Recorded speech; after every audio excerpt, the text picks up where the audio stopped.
I think the first strength that a person would need if they were thinking about mentoring is really communication. That communication and that connection with the students. I find that students will also learn how to communicate. So with me as a mentor in general, I tend to be pretty hands-on.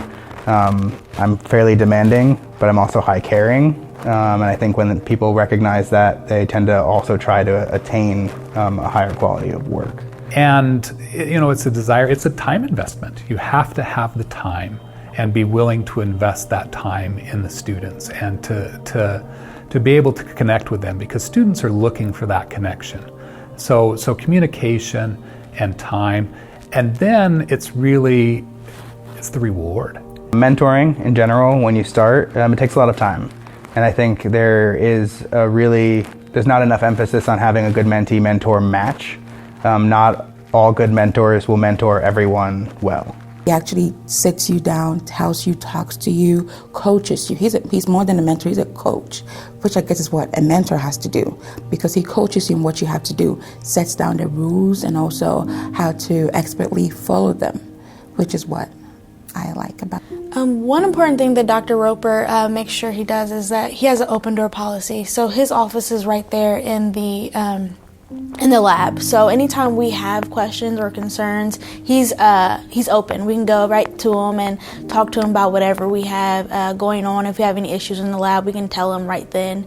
We also have weekly lab meetings where he's like open. He wants to know what exactly we have going on, what is our goal for the week, and everything like that.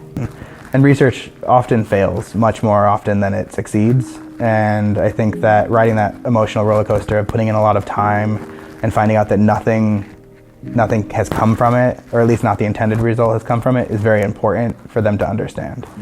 Because I think if you join any lab, you can learn how to pipette or you can learn any technical skill, but it's really about also like learning how to fail. Because in research that happens so much, and I think having a mentor that also understands that and has that patience, that's just super helpful.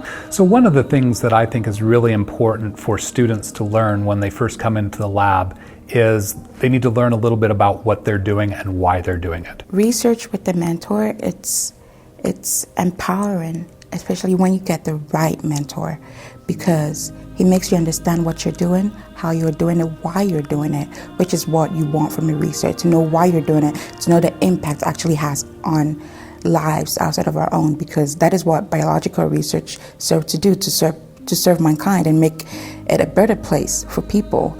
I know it's difficult when you have a lot of things that it's going on in your life and you're busy, but I think being able to mentor that student, you're also watching someone grow.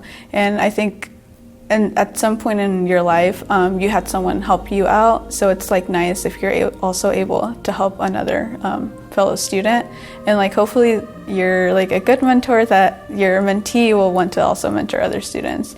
I think that's the reward. And so for anybody who likes to see that and likes to see others advance and others become, I think that's great. One of the things that I like to say is that I'm training the future generation of scientists. And I may not become the greatest scientist, and I never will be, but if I can help my students to become that, then I've done my job. I've done what I want to do, what's personally fulfilling for me.